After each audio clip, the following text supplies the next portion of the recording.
함께 만드는 언론 미디어 협동조합. 여기는 국민TV. 함께 만드는 언론 미디어 협동조합. 여기는 국민TV.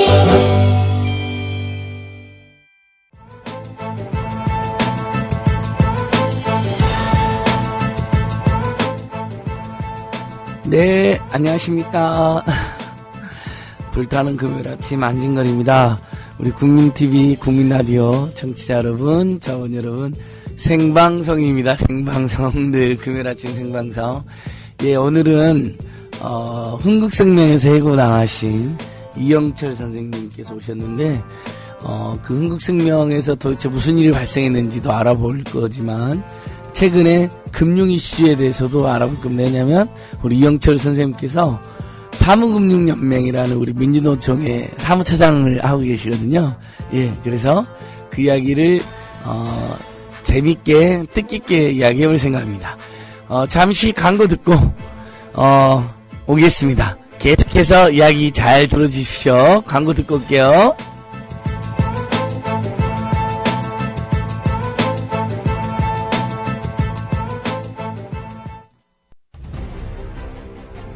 요즘 새롭게 생활환경 질환에서 침대 세균 먼지 위험성이 높아진다고 합니다. 만성 폐질환, 천식은 8배 높아지고 폐암은 담배보다 무려 39배나 더 높아진다고 합니다. 아, 나도 그래서 요즘 몸이 그런가?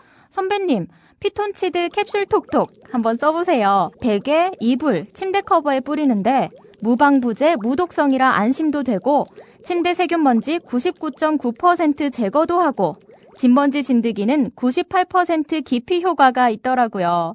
궁금해서 왜 살충은 안 되나요? 하고 물어봤더니 화학 제품만 살충이 된다고 하더라고요. 그래서 믿음이 생기던데요. 피톤치드 캡슐 톡톡? 네, 선배님. 피톤치드 향이 살림욕하는 것 같아요. 피톤치드 캡슐 톡톡이라. 한번 써볼까? 검색창에 네이처 아이를 검색해보세요. 전국 약국에서도 판매 중입니다. The American people realize that this cannot be made a fight. Our working thesis tonight is this quotation. If this fight against communism is made a fight between... 안녕하세요. 뉴스K 앵커 노지민입니다. 제 앵커석 옆에는 4명의 언론인 사진이 걸려 있습니다. 이 중 한 사람인 에드워드 머로우는 메카시즘의 광기를 끝낸 용감하고 양심적인 기자로 기록됩니다. 숨죽여 있던 미국의 지성을 일깨운 계기였습니다. 어느 누구는 뉴스 앵커가 특정한 주장을 펼치는 것이 점잖지 못하다고 지적합니다. 하지만 시시비비를 가리는 것은 언론인의 사명입니다. 뉴스K가 그 사명을 일깨우면서 한국 언론을 선도하겠습니다.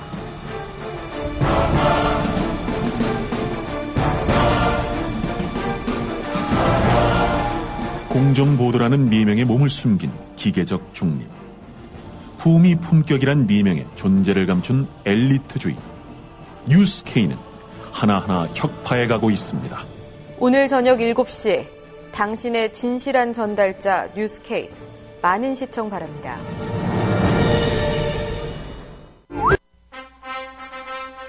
미디어 협동조합이 벌이는 싸움은 단번에 끝나는 단거리 달리기가 아니라 마라톤입니다.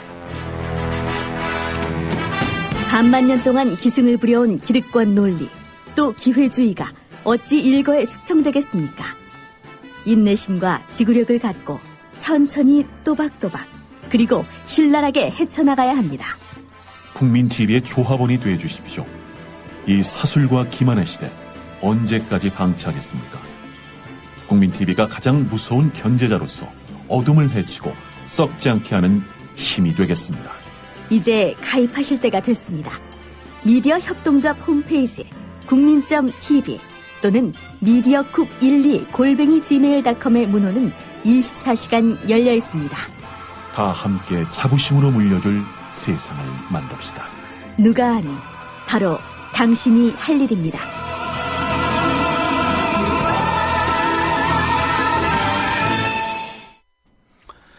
네, 안녕하십니까. 제가 목소리가 좀 더 좋았으면 얼마나 좋을까 이런 생각을 늘 해봅니다. 자, 우리 사무금융연맹 아, 부위원장님. 사무처장에서 부위원장님으로. 자, 이영철 부위원장 오셨는데요. 자, 즐거운 금요일 이영철 부위원장님 인사해 주십시오. 예, 안녕하세요. 한국생명 해북도 대표를 맡고 있고요. 지금 사무금연맹 부위원장을 맡고 있는 이형철입니다. 반갑습니다. 네, 부위원장님. 일단 사무금융연맹은 우리 민주노총 산하 산별로죠? 산별연맹 중에 하나입니다. 네. 예. 그 설명을 좀 해주세요. 사무금융연맹 어떤 곳인지. 우리 사무금연맹은 제2금융권에 생보, 손보, 카드, 여신, 뭐 우리 한국은행 그 노동조합을 비롯한 또 일반 사무까지 또 협동조합까지 포함한 한 8만 조직을 거느리고 있는 제2금융권의 노동조합 연맹입니다. 제2금융권. 예. 제1금융권인 은행은 어디로 갔어요? 한국노총 금융노조 소속입니다. 아, 은행은 다 금융노조가 있나요? 예, 예. 아니, 우리 은행 노조들이 민주노총으로 하지, 한국노총만 있어요?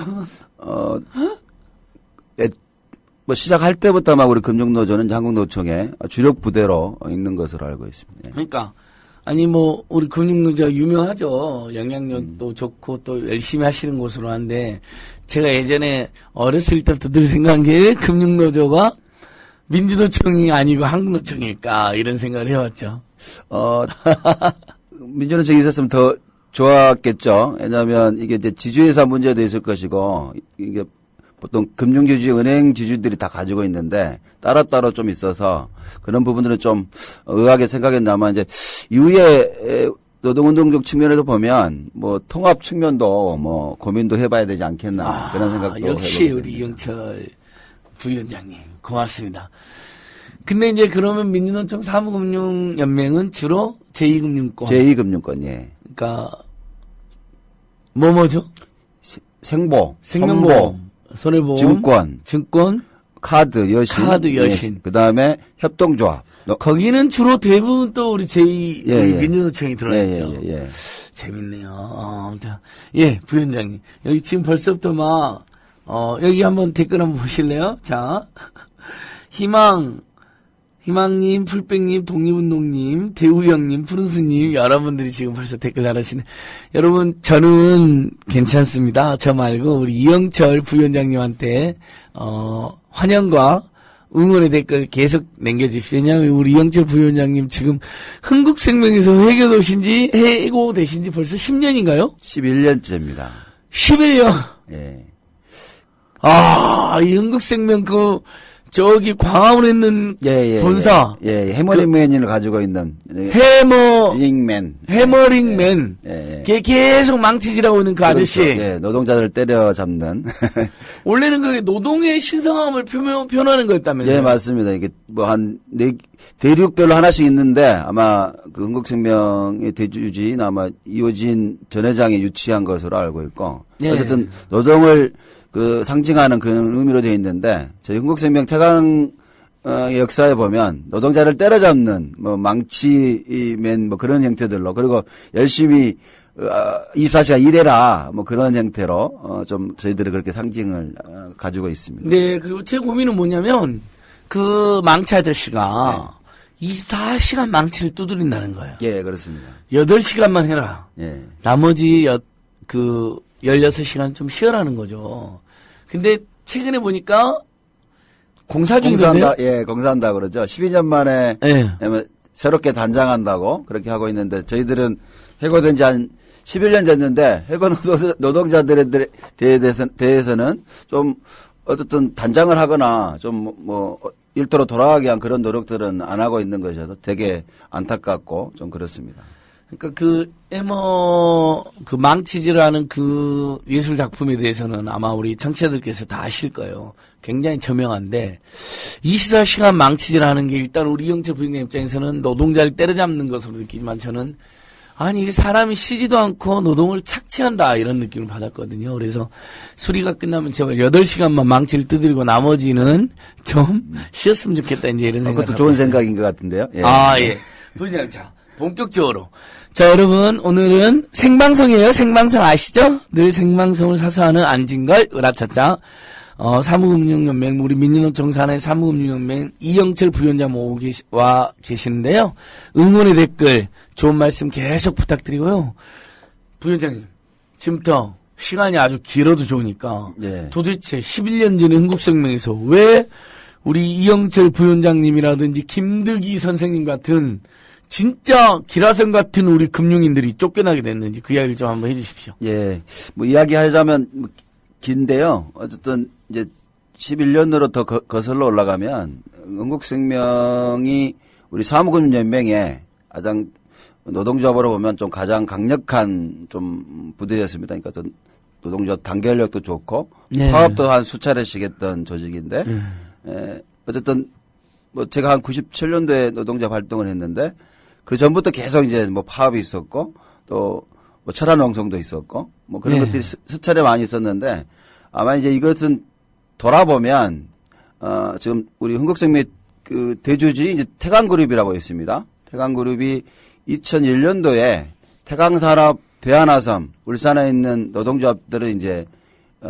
무력화시키기 위해서 그 작업들이 있었고요. 그래서 아마 그 정리해고 손배 가압류 그 당시에 그 노동조합들을 어쨌든 그 끝장내기 위해서 그렇게 투입됐던 그 오영일이라는 자가 흥국생명으로 이제 다시 옵니다. 흥국생명 그 노사 담당하는 상무로 와서 2003년도에도 저희가 122일 파업을 장기간 파업을 했거든요. 네. 그리고 나서 이제 어쨌든 노사 합의로 이제 또 됐는데 그 이후에 바로 또 회사가 공격적으로 단체 협약을 일방적으로 해지하고 뭐 퇴직금 누진제 폐지, 노동조합 전임자들 축소, 또 우리 노동조합 간부들에 대한 뭐 인사협의권 축소, 뭐 그런 것들이 많이 돌아왔고 어쨌든 우리 파업 이후에 노동조합이 좀 약화돼서 어쨌든 그 중앙노동위원회에서 그 조정안으로 중재로 이제 끝나게 되는데 네. 2003년에 저희가 이제 파업하고 나서 임금을 많이 올렸습니다. 2003년. 예. 그리고 나서 회사가 이제 1년에 아까 좀 전에 얘기한 것처럼 단체 계약 해지 또 뭐 노동자들 또 쫓겨내는 그런 것들 또 아웃소싱 뭐 여러 가지 있었고 급기야는 2004년 12월에 정리해고 카드가 이제 들어오는 것이죠. 그래서 217명이 그해 2004년 12월 13일 날 217명이 강제퇴직을 당합니다. 그리고 나서 또 노동자 간부들로 구성된 21명에 대해서 정리해고를 또 하게 되고요. 또 그게 2005년 1월 31일이고 2005년 8월에는 노동조합 전임자들을 전원해고하는 그렇게까지 하면서 이제 우리 이제 흥국생명의 노동조합의 역사가 좀 이제 단절되는 그런 상황을 겪게 됩니다. 그러면서 그때 이영철 부위원장님도 2005년 8월에 정리해고를 그때는 노동조합 전임자들 징계 전원 그러니까 정리해고와 함께 징계해고까지. 2005년 1월에 좀 전에 얘기한 것처럼 2004년 12월 달에 217명을 강제 퇴직하고 노동조합 간부들로 구성된 우리 동지들을 21명을 정리해고를 이제 하게 되는데 저도 이제 그때는 정리해고의 명단에 들었다가 저는 또 빠지게 돼요. 빠지게 되는데 한 7개월 만에 이제 2005년 8월에 우리 좀 전에 얘기한 우리 김득희 동지와 함께 노동조합 전임자들을 전원 해고하는 그런 회사가 그렇게 만행을 하게 된 것이죠. 정리해고랑 징계해고랑 뭐 노동조합 탄압이랑 다 이렇게 결부돼가지고 2004년 12월에 그럼 해고되신 거예요? 2005년 8월이에요. 최종적으로는? 그래갖고 그때 저도 기억이 나거든요. 그때 굉장히 큰 사회가 문제가 됐었고 소송도 하고 그랬었잖아요. 근데 대법원에서 최종적으로 패소했나요, 우리가요? 우리 노동자들이? 서울지방노동위원회에서만 이제 어쨌든 승소를 했고요. 최초의 부당해고 서울 진호위는 승소했는데. 계속 이제 갈수록 이제 뭐 그 로펌이 뭐 개입하고 그래서 어쨌든 그 정리해고와 징계해고가 행정법원에서는 대법원까지 지게 된 것이죠. 그리고 나서 저희가 다시 또 민사로 지금 고등법원에 이제 계류 중이고 7월 24일 날 우리 정리해고와 징계해고 관련된 해고 무효 소송이 이제 선고가 있습니다. 7월 24일 날. 그러면 11년 만에 최종적인 그렇죠. 이제 마지막 그 심리법인에서는 마지막 그 재판이 있는 것이죠. 1심인가요? 민사 1심, 항소심? 예, 항소심입니다. 여기서 치면 대법원까지 가는 거고. 대법원까지 가는데 이제 지금 판단으로는 굳이 마지막이어서 여러 가지 형태들로 조금 제가 그 마지막 결심할 때 우리 재판장에서 우리 재판관님들에게 뭐 말씀도 드렸지만 실제로 흥국생명의 정리해고는 이게 정리해고와 징계해고는 이게 노동조합 탄압으로 이루어지는 것이어서 실제로 이게 회사가 미래기형상 이후로 정리해고하는 것도 뭐 말도 안 되는 것이거든요. 실제로 흥국생명이 되게 우량한 회사였고 수년에 걸쳐서 수백억의 흑자를 내는데 흑자 폭이 줄었다는 이유로 정리해고를 단행하는데 그것 또한 실제로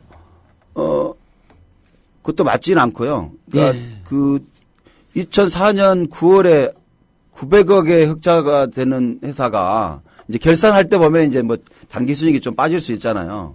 263억으로 최저는 그게 한 700억을 빼버리거든요, 회사가. 이게 보면 실제로 부실 같은 걸 한꺼번에 다 털어버립니다. 그러니까 보면 그렇게 돼서 2003년 533억에서 2004년 263억으로 줄었다는 단기 순이익이 줄었다는 이유로 정리해고가 가능하다. 뭐 그렇게 된 것이거든요. 네.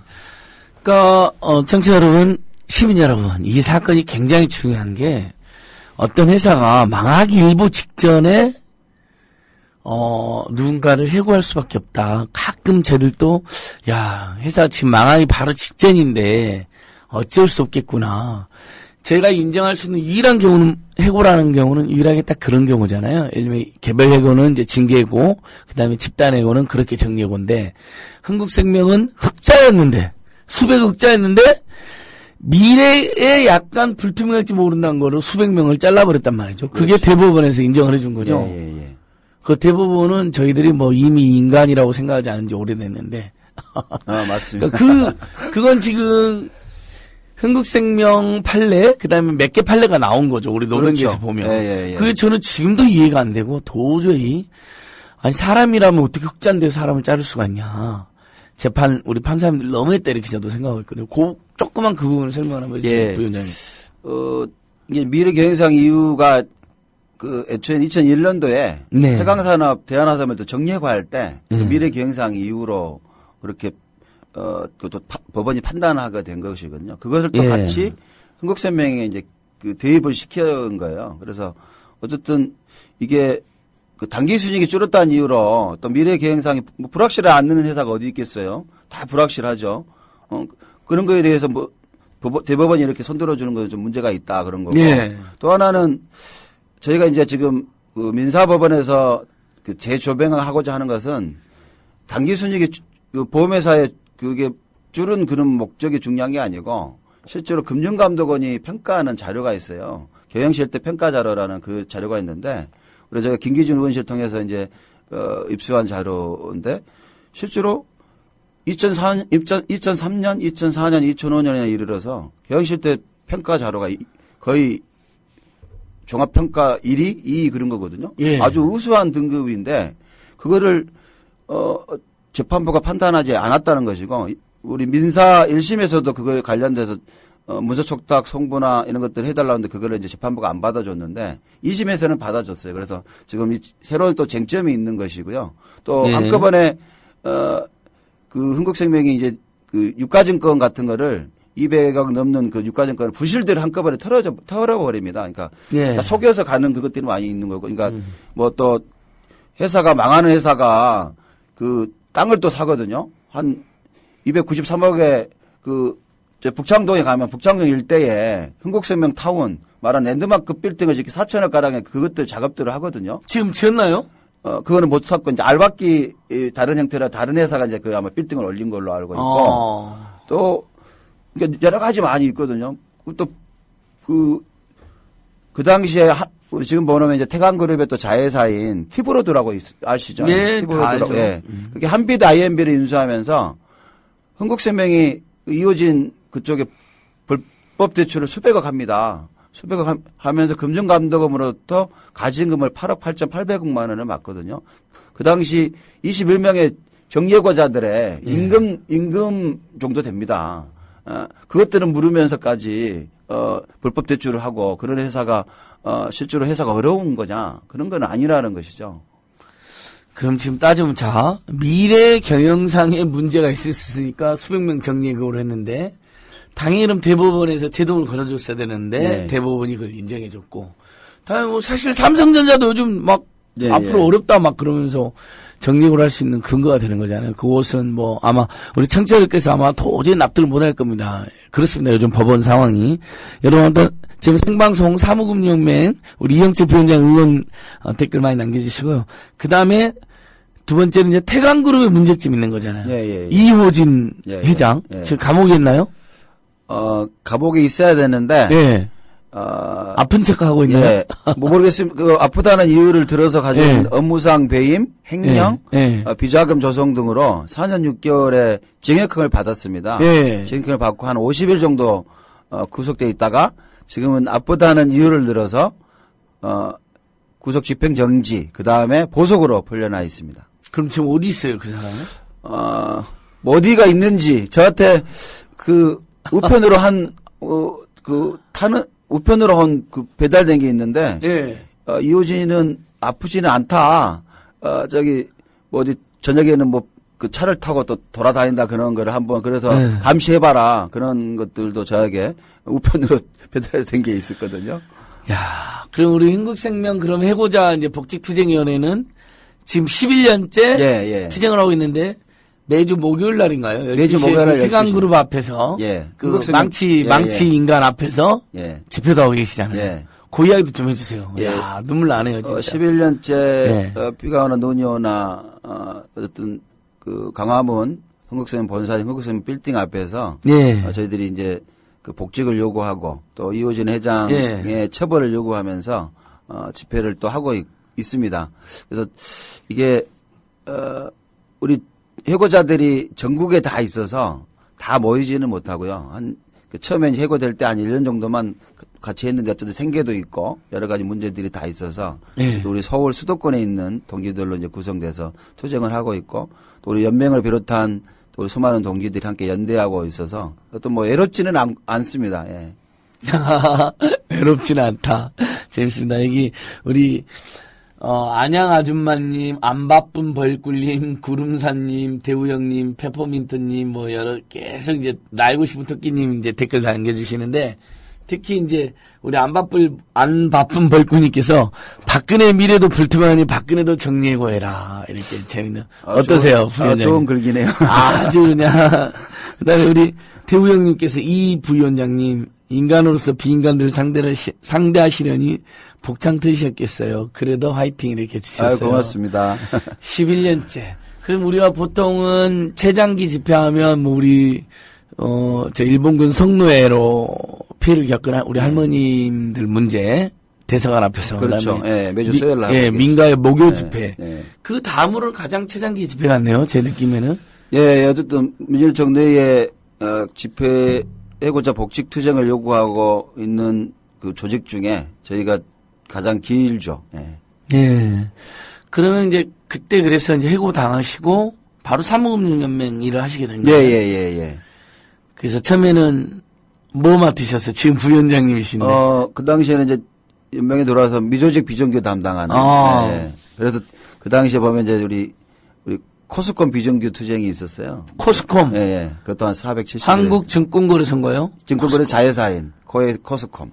기억하고 있어요. 자, 오늘 어차피 이야기 해야 되니까. 코스콤은 지금 어떻게 되어 있죠? 코스콤 어쨌든 뭐 정상적으로 지금 뭐 되어 있고요. 우리 비정규 노동자들이 어쨌든 무기계약적 형태로 뭐 쟁취를 해서 열심히 또 이제 근무도 하고 생활 때는 잘 하고 있어요. 근데 그 문제는 이제 지금 거래소의 코스닥 분리 문제, 또 지주회사 전환의 문제를 지금 정부가 밀어붙이고 있는 것에 대해서 연맹이 이제 우리 거래소 노동자와 함께 투쟁하고 있습니다. 그걸 그러니까 한번 이야기해 주시죠, 부위원장님. 자, 일단 여러분 오늘 지금 생방송 흥국생명에서 11년 전에 정리해고 당한 회사가 돈을 엄청 잘 벌고 있었는데 갑자기 노동자를 자른 황당한 사건의 피해자인 이영철 우리 노동자님. 지금은 이제 사무금융연맹 부위원장 모셨는데 흥국생명 이야기는 잠깐 들었고 이제 민사소송은 언제라고 그랬죠? 그 이야기 한 번만 해주시죠. 7월 24일 날 이제 24일 고등법원 선고가 있습니다. 부당해고 무효확인 소송 항소심. 예, 그렇습니다. 11년째. 예. 아, 제발 이겼으면 좋겠고. 그 다음에 근데 부위원장님 이제 현재 사무총회 부위원장이니까 민주노총 사무금융연맹 소속인 증권거래소 노동조합 관련해가지고 증권거래소가 굉장히 저는 세계적으로 모범적으로 운영되고 있다고 들었는데 이걸 지금 무슨 박근혜 정권이 세상한 짓을 한다고 들었거든요. 어떻게 된 건지 그걸 좀 설명 한번 해주실래요? 이게 그 참여정부 시절에 그 거래소를 이제 통합하기 위해서 한 3년에 걸쳐서 통합거래소를 만듭니다. 그래서 뭐 그 당시에 지금 임종영 그 지금 금융위 위원장이 2004년, 2006년에 재경구의 금융정책 가장했는데 아마 그때는 거래소의 통합을 아마 주창했을 거라고 보여지는데 올해 3월인가요? 4월인가? 임종영 그 금융위 위원장이 취임하게 됩니다. 갑자기 또 코스닥 분리를 외치다가 또 얼마 전에 그 김무성 새누리당 대표 부산 지역 의원들과 간담회를 통해서 지주회사 전환으로 좀 바뀌게 되는 것이거든요. 그래서 이게 저뿐만 아니라 사람들이 의아합니다. 자기가 중심적으로 어떤 일 처리할 때 좀 이렇게 가야 되는데 이런 통합을 생각했다가 지금 코스닥 분리 외쳤다가 또 그래서 지주회사 체제로 가는데 이게 어떤 것인지 좀 의아한 것이고 정말 이게 실익이 있는 거냐. 실제로 그렇게 없어 보인다라는 게 저희들의 뭐 주장인 것이고 이것들이 왜 이게 불거졌느냐라는 것은 실제로 이게 좀 거래소는 본부 체계로 움직여 있는데 이것들을 자회사로 쪼개겠다는 것이거든요. 그러면 이게 그 거래소 정관에 보면 그 본사를 부산에 두고 있기 때문에 다 부산으로 옮기게 되는 문제가 생기고 그러면 이제 실제로 한 지역의 특정 지역의 뭐 경제적인 문제만 생각하는 것이 실제로 보면 이게 새누리당의 의원들로 이제 뭐 주장을 요청을 하니까 이게 자회사 문제로 막 지주회사 전환 체제로 이렇게 가는 것이어서 이른바 이제 딴 나라당에서 그러니까 이제 다시 한번 설명해 주시면 이제 뭐 코스피도 있고 코스닥도 있는 지금 아까 전에 말한 통합거래소는 우리 증권 뭐를 통합한 거죠, 정확히? 그래서 뭐 코스닥 선물 해가지고 그렇게 이게 통합을 증권거래소가 총괄하는 거 하고 있는데 그것까지 이해를 했어요. 이것을 다시 쪼개거나 쪼개겠다는 거죠. 지주회사로 온다는 건 어떻게 하나요? 자회사 체계로. 아 여러 개로 자회사로 하고 지주회사를 해가지고 일명 부산 경남 같은데 뜨거물을 주겠다. 부산 지역이죠. 주로는. 부산 지역에 그 본사를 두게끔 돼 있기 때문에. 그러니까 이제 그 공공기관들 지방 이전하는 것은 뭐 우리가 이해를 하잖아요. 그래서 거래소가 부산으로 가는데 거기서 또 쪼갠다는 거예요? 이거 지금 거래소 좀 전에 얘기한 것처럼 거래소는 본부 체계로 움직이고 있는데 이거를 이제 하나의 법인의 형태의 자회사로 두면 이제 낙하산도 생길 거잖아요. 간폐아들, 모폐아들 올 수 있는 것도 하나의 회사들이 여러 개 생기는 거니까 지금은 거래소에서 이제 본부 책임은 본부장 뭐 그런 형태로 움직이지만 하나는 이제 사장이 되는 거잖아요. 그러면 사장들이 많이 생길 수 있는 것이고 그러면 뭐 만들면 좋겠죠. 실제로 그 사람 입장에서는 낙하산들이 많이 들어올 수 있기 때문에 그러니까 이게 실제로 이렇게 해서 이 지주회사 체제의 자회사 체제로 움직였을 때 이게 실익이 있느냐 별로 없다라는 저희들의 판단인 거고 또 이것들이 이렇게 통합이라는 거래소를 만들었다가 10년에 걸쳐서 이것들을 평가한 바가 없습니다. 뭐가 문제인지 좀 약간의 이제 문제가 있으면 여기서 토론과 논의를 통해서 또 이것들을 같이 가야 되는데 뭐 금융위원장이 100% 민간 자회사인 거래소를 뭐 자기 마음대로 코스닥 분리한다고 했다가 또 지주회사 전환 체제로 했다. 이게 앞뒤가 안 맞는 것이거든요. 그럼 지금 증권거래소의 성격은 뭔가요? 공기업인가요? 아니, 공공기관이 해제됐습니다. 올해 초에. 그러니까 지금 민간 기업인 거죠. 민간 기업인가요? 예. 증권시장을 관리하는? 예. 정부 지분은 하나도 없나요? 지금 거의 100%가 그 주주들이 증권회사들입니다. 아, 그렇게 구성된? 예. 근데 우리가 보통 생각하면 증권거래소는 어쨌든 뭔가 정부 입김이 굉장히 많이 들어가고 있다는 느낌이 드는데요. 그렇죠. 뭐 지금 이사장도 뭐 낙하산 출신이고 다 낙하산들이 많이 내려옵니다. 그러면서 정치적 애풍으로 불필요하게 회사를 쪼개고 지주회사로 지주회사 하면 보통은 이제 재벌 대기업들이 하는 건데 신한금융지주 뭐 이런 식으로 LG지주 막 이런 게 그렇죠. 증권거래 그런 식으로 한다. 그런 식으로 가겠다는 거고 이게 실제로 보면 뭐 제가 듣기로는 박근혜 정부의 그 캠프에 있었던 뭐 장홍순이나 이민아 씨와 같은 코스닥 1세대들이 뭐 이제 규제를 안 해달라는 그런 요청, 그래서 코스닥 분리의 문제가 있었던 거고 실제로 이게 그 코스닥 그 예전에 IT 버블 경제로 우리 개미 투자자들이나 실제로 문제가 심각하게 했었잖아요. 2000년 초에. 그래서 뭐 거품 경제가 일어나고 뭐 소액 주주가 예전에 188만 명, 그다음에 피해 규모가 224조 한 7천억 정도였다는 겁니다. 먹튀하고 뭐 혼타가 시장이 있었던 건데 이것들을 재현할 거냐 그런 문제가 있는 것이죠. 뭐 금융현장은 뭐 9천 개의 코스닥 뭐 상장 예비 회사들이 있는데 현재는 지금 뭐 좀 규제가 강화돼서 1년에 한 40개 정도밖에 상장이 안 돼 있는데 이것들을 이제 풀어놓게 되면 실제로 문제가 엄청나게 커질 수 있는 것입니다. 그러니까 이런 것들도 뭐 그냥 뭐 일방적으로 이게 예전에 이제 했던 형태들로 뭐 규제를 안 하면 문제가 엄청나게 커져서 개미들만 실제로 피해를 입을 수도 있다. 그러니까 이런 문제 논의는 거치지 않고 그냥 일방적으로 지주회사 전환하겠다는 그 의도가 무엇인가에 대한 그런 의구심이 저희들이 많은 거죠. 그러니까 아주 쉽게 이야기하면 이제 코스피, 코스닥 이런 걸 다 분리하는 건가요? 그렇죠, 그렇죠. 그리고 부산의 지역구 여러 군데 이제 해갖고 의원들 자기들 이제 체면 세워주고 막 이렇게 되는 건가요? 그럴 개연성이 높은 거죠. 아, 현재 그렇게 추진되고 있다는 거죠? 예. 오. 그것 때문에 지금 뭐 계속 기자회견도 하시고 투쟁도 하고 계신 것 같던데요? 예.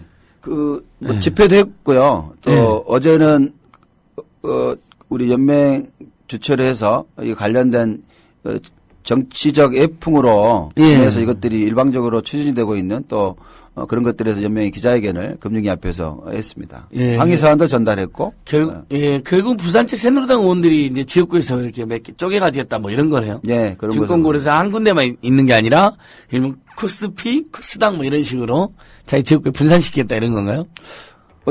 이게 거래소의 자회사니까 지주회사 체계니까 어쨌든 뭐 지금은 또 본사는 부산에 두고 있는 것인데 실제로 이제 뭐 서울에 인원들이 많이 있긴 하죠. 근데 이 자회사를 다 거래소, 코스닥 또 시장 감시 여러 가지 형태들로 쪼개놓으면 파생 상품 쪼개놓으면 실제로 다 갈 수 있는 여지도 있고 또 자회사로 되면 실제로 노동자들에게는 또 어떻게 될지 모르잖아요. 또 뭐 고용에 대한 뭐 불안정도 생길 수 있을 것이고 뭐 그런 문제도 여러 가지 다 감안해야 되는 것이죠.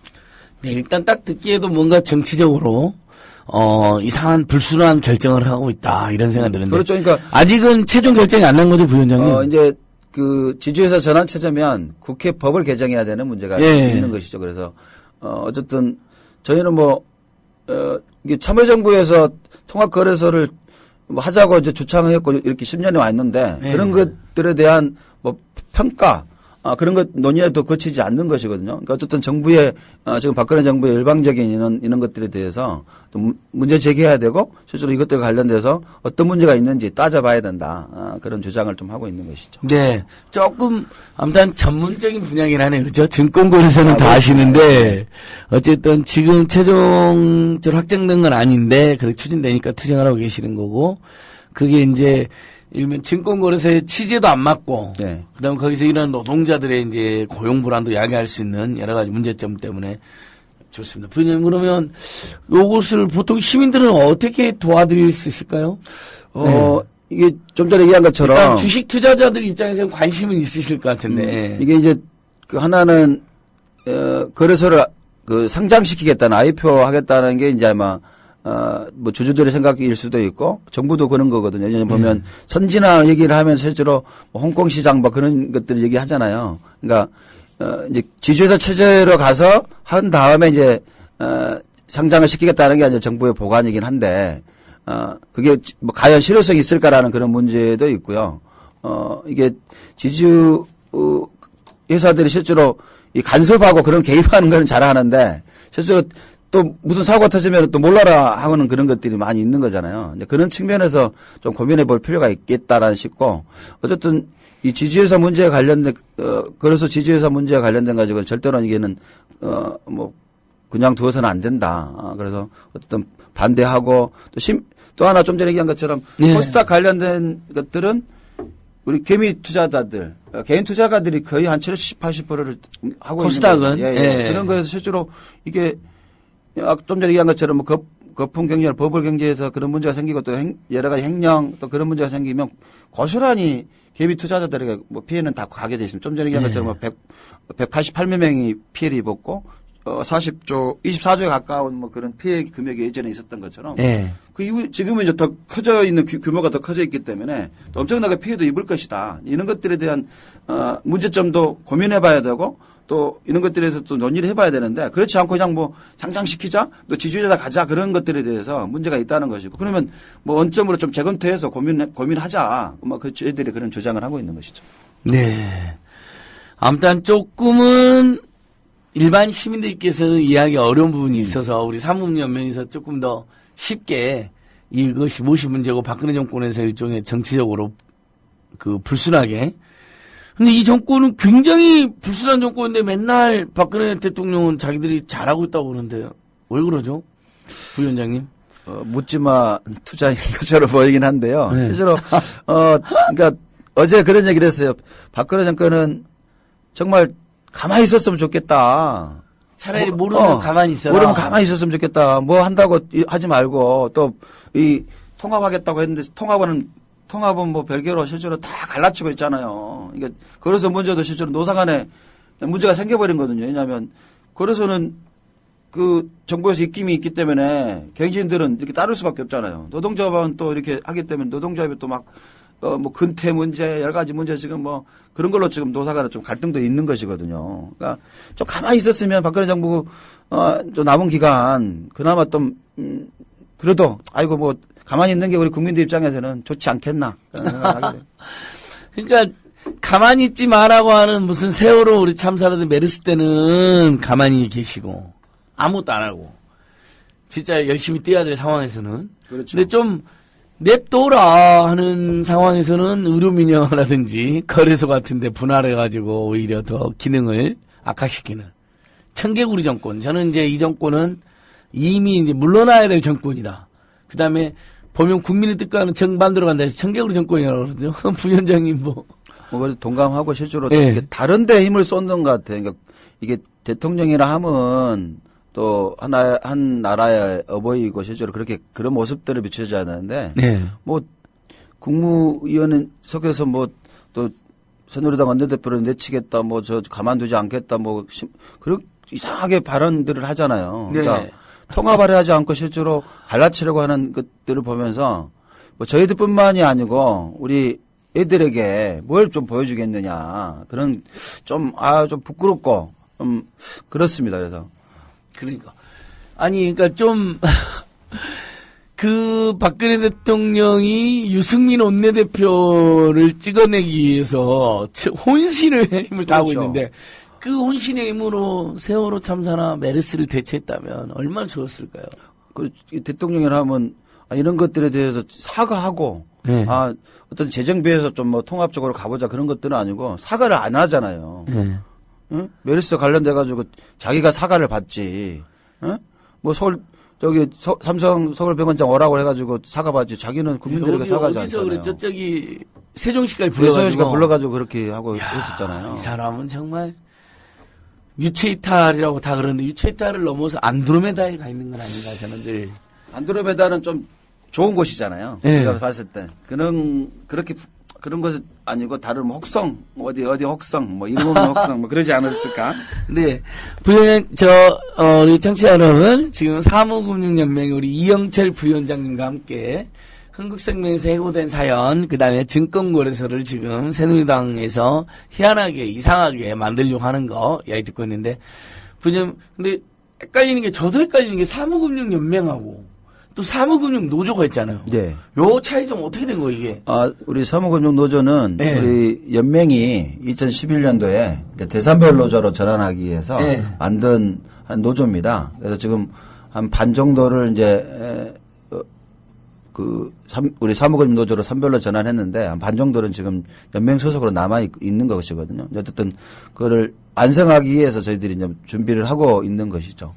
그러니까 대부분 이중 멤버십으로 아직까지 되어 있는데 반은 사무금융 노조로 되어 있고 나머지는 아직 안 들어와 있는 거네요. 그렇죠. 그러면? 연맹 산하에 사무금융 노조가 있는 것이죠. 네. 현재로서는 어쨌든 체계상 우리 민주노총 체계상은 연맹이 선별 노조를 만들어가고 있는 것이고 가맹 조직이 하나인 거죠. 지금 사무금융 노조는. 네. 예를 들면 금속연맹이라는 곳이 딱 금속노조로 이제 전환한 것처럼 예전에 그런 것처럼 이제 대산별로 이제 이제 산업별 노동조합을 대표하는 거네요. 그러면 그럼 지금 산별연맹, 아니, 그러니까 사무금융연맹 위원장님이 계시고 사무금융노조 위원장도 따로 있는 거죠? 네, 따로 있는 거죠. 1기 때는 뭐 같이 했었는데 좀 문제가 있어서 2기 때는 따로따로 좀 두고 있죠. 그럼 절반은 지금 이중 멤버십으로 되어 있겠네요? 절반 어떻게 되어 있나요? 이중 멤버십은 아니고. 사무금융노조로 들어가 있는 데는 들어가 있고. 예. 아직 안 간 데는 사무금융연맹으로 있고. 예. 사무금융노조는 이제. 기업별로 있는 거죠, 기업별로.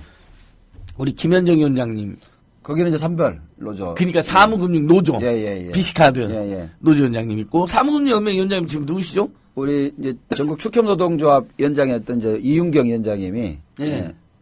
연맹위원장을 하고 있는 거죠. 그러니까 그 전에 우리 옛날에 정영권 위원장님, 그다음 박주수 위원장님 다음에 예. 그렇게 됐군요. 예, 좋습니다. 그럼 태광그룹 이야기 조금만 이제 다시 우리 사실 부위원장님 우리 증권거래소 이야기는 좀 어려워가지고 여러분 청취자 여러분 금요일 아침인데 생방송인데 저도 같이 공부할 테니까 같이 공부하는 걸 하고요.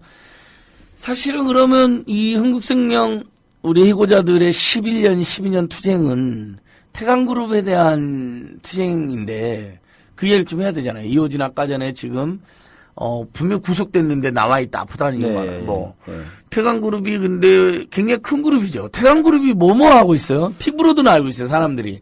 흥국생명과 티브로드 두 개나 알아요. 또 섬유화학이죠. 옛날에 스판덱스 그런 아주 그러니까 무슨 속옷도 굉장히 많이 팔지 않았나요? 태광그룹이? 그것보다는 스판덱스나 그런 것들 고부가 가치를 창출하는 그러니까 엄청난 그러니까 화학 섬유 제품을 판매하는 회사인 거죠. 거기에 이제 그게 모 회사였고 처음에 태광그룹이 태광산업 대한화성. 태광산업 대한화성. 그러니까 태광산업 대한화성. 그걸 내 갖고 하나씩 해서 흥국생명도 만들고 흥국화재도 인수하고 그다음에 티브로드. 그러니까 애초에 이제 수원 안양방송부터 출발해서 지금 한빛 IMB, 큐릭스 그것들을 인수하잖아요. 큐릭스 같은 경우는 예전에 방통위에서 문제 삼았던 것이 성매매 사건이 있었던 곳인데 어쨌든 또 2009년도에 또 이거를 인수를 해줘가지고 이제 지금 말하는 티브로드 홀딩스로 바뀌어져 있죠. 네.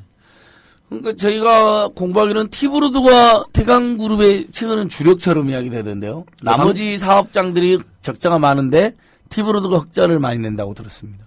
어쨌든 이게 유선방송 업계가 어떤 첨치해됐긴 한데 이익을 많이 내는 곳이에요. 어쨌든 요즘 스마트폰도 여기서 판매도 하고 여러 가지 다 하잖아요. 광고도 하고 여러 가지 다 하는 거여서 독점적으로 좀 하고 있는 게 많이 있고. 애초에 이호진 회장이 미국에서 공부할 때 아마 이제 자기가 모독같이 한번 돼보겠다 독일에. 그래서 아마 이제 예전에 방송을 인수를 하게 된 것이요. 그래서 지금 어쨌든 많이 유선 방송들을 많이 인수해서 좀 커져 있죠 많이. 그러니까요. 언론 이제 세계적인 언론 재벌 모독처럼 자기가 이제 한국의 언론 재벌이 돼가지고. 좀 뭔가 해보려다가, 그래서 티브로드는, 그러니까 지금 사실 티브로드는 이제 케이블 업계 이제 2위거든요. 그렇죠. 헬로비전 다음에 티브로드. 그렇죠. 비정규 노동자를 투쟁할 때 저희 우리 을아차지도 왔었는데, 그런 상황이고. 근데 그 과정에서 계속 우리 정예고뿐만 아니라 부당한 정예뿐만 아니라 뭔가 불법을 계속 저질러갖고, 어머니도 구속되어 있지 않나요?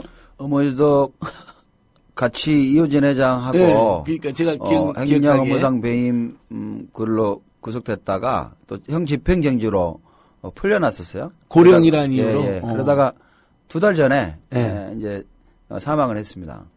5월 초에. 그런 일이 있었나요? 그러니까 저희가 소식이 늦었네요. 죄송하네요. 어쨌든 고인 이야기를 하긴 했는데 어쨌든 그러면 12년 투쟁 중이신데 만약에 이번 7월 며칠이라고 그랬죠? 7월 24일이요. 7월 24일. 항소심에서 이기면 흥국생명으로 돌아가시는 건가요? 그렇게 되기를 희망하고, 어떤 노동자들이 또 일터에 있는 것이 또 중요하잖아요. 일터를 지키는 것이 또 중요한 것이어서, 요즘 흥국생명이나 그런 곳에 보면 되게 아쉬워요. 그러니까 우리가 2005년도에 해고되고 나서 그 이후에 벌어졌던 흥국생명 노동자들의 그 삶들이 아주 좋지 않은 것이거든요. 그러니까 2006년도 초에는 흥국생명의 전 직원들을 퇴직 후에 재입사시키는 방식으로 비정규 형태들로 다 만들어버렸고, 2009년 2월엔가는, 여성 노동자들에 대해서, 연봉 상한을 둡니다. 영양성과급제를 뭐 그런 걸 도입하면서 여성 노동자 직무급제가 그렇게 포함되어 있잖아요. 그러니까, 이제 뭐 영업이나 그런 거 하지 않으면 직무급 그 형태의 그 노동자들에게 연봉 상한을 두게 됩니다. 그러니까 남자들도 그 직무에 들게 되면 그러니까 7천만 원 받다가 연봉 4천만 원으로 떨어질 수 있는, 그러니까 최대 연봉 4천이니까 지금 흥국생명의 노동자들의 삶들이 보니까 보험회사에서 가장 뒤처져 있어요. 임금 수준, 복지 수준도 그렇고, 뭐 평균 임금이 3,700인가 400밖에 안 되니까 여성 노동자들은 2,400밖에 그렇게 지금 통계로 나와 있는 수치거든요. 지금 보험사들은 한 10년 넘으면 되게 임금이 세잖아요. 그러니까 보통은 대기업 사무직 노조 사무직 노조 대기업 사무직 직원하면 뭐 평균 연봉이 뭐 1억 안팎이라고 그렇죠. 다 나오잖아요. 특히 은행권은. 근데 그렇죠. 흥국생명은 3천만 원 정도밖에 안 되고 심지어 여성 노동자는 2천만 원대다. 예. 그렇게 와. 지금 다운되어 있는 거죠. 그러니까. 그럼 그 비정규직 수준인데요? 전 직원을 비정규직하거나 아니면 착취하고 있다 이렇게 보면 되겠네요. 그러니까 2006년도 좀 전에 말씀드린 것처럼 우리 노동조합이 이제 무력화되면서 이제 어용들이 들어와요. 예. 9년 동안 있으면 실제로 한 게 이제 그 노사 합의 형태대로 해준 게 이제 어용집행부가 좀 전에 퇴직 후 전 직원 재입사 그것도 비정규 계약직 형태로 그걸 해주는 거거든요. 그리고 2009년도에는 그 영양성과급제를 받아들이면서 여성 노동자들에게는 연봉 상한 최대 4천만 원. 그러니까 최대 4천인 거죠. 20년 돼서 4천인 그러니까 여성 거고. 노동자들은 아니 이건 사회가 용납 인권위 같은 데서 다 차별이라고 생각할 것 같은데. 그렇죠. 그렇게 저도 제시를 한번 뭐 해보려고는 생각을 하고 있는데 제가 이제 떠나 있는 상태. 지금 보니까 뭐 이게 들어보니 인턴들을 여직원들을 뽑아서 2년 보통 인턴을 하면 보통 이제 또 정규직을 일반직으로 하잖아요. 근데 보니까 2년 전에 또 해고시키는, 계약 해지시키는 그런 것들 또 만행들을 또 조지는 것도 있더라고 들어보니까. 최근에 그 신문에도 한번 나왔었잖아요. 또 흥국생명에서 무슨 그 직원들 다 알바 수준으로 어떻게 해버린다. 관리직 직원들을. 그것도 한번 언론에 나왔었는데. 이것이 이제 돌아가면 2004년도에 우리 여성 노동자들을 대부분 여성 노동자 217명 중에 그 노동자들을 강제 퇴직시키고 이제 한 100여 명을 알바 형태들로 채용을 해요. 그러니까 그러니까 모든 지점에 근무했던 여성 노동자들을 알바 형태로 이제 했다가 아마 이제 이게 법이 이제 좀 있잖아요. 2년 지나면 비정규직도 정규직해야 되는 뭐 그런 게 있기 때문에 이제 아마 그게 아마 해고시키는 그런 게 있었는가 봐요. 알바 노동자들. 그리고 법이 또 문제가 삼으니까 이제 그래서 이제 서울지방노동청에 진정을 해서 그 노동자들이에게 이제 진정을 하니까 이제 문제가 생기잖아요. 그러니까 브라보리아 또 이제 아마 그 노동자들하고 뭐 합의하는 입마금을 하는 뭐 그런 것들을 좀 한 것 같아요. 그러니까 우리가 알면 태광그룹은 굉장한 유명한 대기업인데 또 은행이라든지 금융권 하면 굉장히 직장이 안정됐다는 느낌 실제로 그렇고 지금도 그런데 흥국생명 완전 다르네요. 그렇죠. 이게 그러니까 열심히 일했던 정규직 우리 노동자들 다 쫓아낸 다음에 정쟁이 말도 안 되는 미래 어려울지 모른다는 유만으로 그걸 대법원이 또 확인해 줬다는 것도 웃긴데. 그러니까 지금 실제로 보면 아까 미래경영상의 문제, 미래경영상의 해고, 그다음에 일반 해고 요즘 뭐 박근혜 정부가 일반 해고 이거 하잖아요. 해고를 쉽게 하게 하려고. 그게 흥국생명 예전에 아주 나쁜 정권이 나쁜 정권. 이 정권은 나쁜 정권. 그 흥국생명 예전에 다 이루어졌던 거잖아요. 2009년도에 얘기한 것처럼 두 번 평가 등급 두 번 그렇게 맞으면 사규에 해고하게끔 그것들을 만들어놓은 게 아마 흥국생명. 그러니까 그걸 다 따로하고 있는 것이죠, 정부가. 흥국생명이 쉽게 말해서 그냥 노동자를 탄압하고 해고하는 모든 그런 수법을 다 보여줬다. 그렇죠. 그게 이제 이호진 일가가 생각하는 노동에 대한 가치네요. 근데 본인들은 그 태강그룹 앞에다가 광화문 흥국생명 앞에다가 그 망치 때리는 사람을 해놓고 거기 보면 노동의 숭고함을 표현하는 걸 써놨거든요. 예, 그렇습니다. 예. 야, 그건 너무 열받는데요. 그러니까 그 아시는 분들은 그게 이호진이 얼마나 노동자를 착취하고 자신의 배를 불리기 위해서 그 탐욕으로 이루어진 결과물 아니냐 그런 얘기들을 우리들은 이제 많이 하고 있죠. 실제로 지금 이호진 회장의 우리와 있는 문제도 있지만 또 자기 그 형제들 간에 또 상속 관련돼 가지고 싸우고 있잖아요. 참 최악이네 최악 그렇죠? 최악인데도 사과하지 않는 이런 재벌들을 보면서 좀 씁쓸해요. 어쨌든 그래서 사회 정의가 좀 분명히 실현되려고 하면 좀 이런 탐욕스러운 이 재벌의 형태들을 좀 어쨌든 제재하거나 좀 그렇게 해야 되지 않을까? 그리고 저희들이 얼마 전에 이제 재판 과정 중에 좀 화해하자, 화해해서 좀 어쨌든 일터로 돌아가게 한 것도 좀 적극적으로 해보자. 그렇게 제안했는데 이런 지하에 거절하더라고요. 흥국생명에서? 예, 저기. 아니, 지금 우리 정예고자 선생님들 이제 몇 명 안 남았죠. 사실은 이제 이렇게 길어지면 딴 데 취직도 하고 막 이러고 하시게 되잖아요. 예. 몇 분 정도 이제 복직을 지금 주장하고 계시죠? 20명이. 20명? 예. 아니, 흥국생명이 20명을 못 받아들이고 화해를 거부한다는 거 이런 나쁜 놈들. 그러니까 우리 어디 코롱도 재판 다 주고 어쨌든 투쟁을 통해서 그러긴 하지만 가천에 있는 코롱 해결했잖아요. 해결했잖아요. 그 이웅열 회장이 직접 만나가지고. 그리고 쌍용차도 어쨌든 해결 지금 아직 되지는 않았지만 그 해결하기 위해서 교섭하고 논의하고 있잖아요. 곧 돼야죠 우리 논의를 쌍용차. 하고 있잖아요. 근데 이 흥국생명을 보면서 논의 어쨌든 머리 맞대고 어떤 게 해고를 시킨 거니까 우리가 잘못해서 그런 것도 아니고 실제로 이 노동자를 쫓겨내기 위해서 그런 걸 하는 작업이고 정리해고 17명을 쫓겨내고 그것도 모자라서 21명을 정리해고 하고 또 노동자 전임자들을 전원해고하는 것들이 용납이 되냐? 근데 어쨌든 그 용서할 수 있다. 근데 그런 거 하면 화해를 하자라는 게 저희들 제안이었는데 어쨌든 흥국생명이 이런 지하에 거절해서 요즘 고민입니다. 그래서 11년, 12년째 여러분 11년, 12년째 흥국생명으로부터 쫓겨나서 복직투쟁 중이신 우리 이영철 사무금융연맹 부위원장님 오셨습니다. 얼마나 눈물 납니까?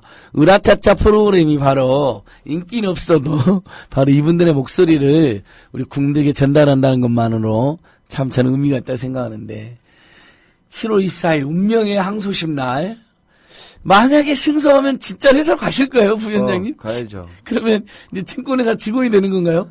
이제 보험회사 직원이지. 잠깐 증권거래소 때문에 순간 헷갈리세요. 흥국생명 이제 보험회사 직원이 돼서. 그 전에도 그러면 보통 우리가 생각하는 재무설계사를 하신 거예요? 아니면 그 재무설계사님들을 관리하는 사무직 직원이셨던 거죠? 정규직. 그분들이 다 잘린 거죠? 예. 우리 금융정인데 김두기 대표님도. 예, 저랑 같이 잘린 거죠. 와, 아니, 제가 보기에는 금융에 대한 대단한 전문가들이고, 또 양심까지 겸비하신 분들인데, 이분들을 쫓아내가지고, 가면 이제 만약에 흥국생명을 위해서 또 열심히 일하시는데, 11년 만에 복직한다는 건 느낌이 굉장히 이상할 것 같아요. 그러니까, 지하철에서 해고된 노동자도 10몇 년 만에 하기도 하잖아요. 그러니까, 우리 서울시 박원순 시장이 결단 내라고 다 복직했죠? 그거는 마음가짐일 것 같아요. 그러니까, 이게, 어쨌든, 그 회사의 탐욕으로 인해서, 이호진 회장 일가의 탐욕으로 인해서 이제 저질러졌지만, 그거는, 우리 해고 노동자들은 용서할 수 있다. 심지어 용서할 수 있다. 일터로 돌아가게 한 것들을 조속하게 해결을 한다면, 또, 어쨌든 이것들에 대해서 좀 책임지는 그런 것들을 좀 보여준다면, 용서해서 좀 화해해서 좀 어떤 같이, 좀 책임 있는 회사를 좀 만들어 봐야 되지 않겠냐. 그래서 우리 해고 노동자들도 일조할 수 있는 거 아니냐. 그렇게 얘기를 하고 있는데. 그러니까 과거의 잘못은 괘씸하고 정말 그 11년, 12년간 우리 해고 노동자들, 정예고 노동자의 고통을 생각하면 정말 열받지만 그래도 회사로만 돌아갈 수 있다면 과거에 대해서는 좀 화해를 하자 이런 그렇죠. 굉장히 대승적 결단을 내리신 건데 회사는 오히려 생을 까고 있다. 네. 그리고 흥국생명 그리고 작은 회사 아니죠, 부위원장. 그걸 약간만 설명해 주세요. 우리 예. 청취자들 위해서. 저한테도 맨날 연락 오거든요. 자동차 보험 가입하라고. 흥국생명은 우리 이제 그 보험회사는 생명보험회사는 빅3가 있어요. 예. 삼성, 교보, 하나생명. 그다음에 예. 예전에 기존 6개사라고 있어요. 거기다가 그 3개 회사에다가 지금 알리안츠, 흥국생명 포함한 기존 6개사들이 지금 이제 그러니까 KDB 빅3 다음에 이제 중견 6개가 있으니까. 처음에 기존 6개사라면 되게 알아주는 회사들인데 지금은 이제 많이 뒤쳐져 있어요, 회사가. 그러니까 사람 다 내치고 나쁜 짓 하니까 뒤쳐진. 그래도 흥국화재한테도 계속 자동차 보면 연락 오거든요, 저한테도. 그렇죠. 흥국화재. 흥국생명 흥국화재. 2009년도인가 거기를 이제 인수를 한 거거든요. 네.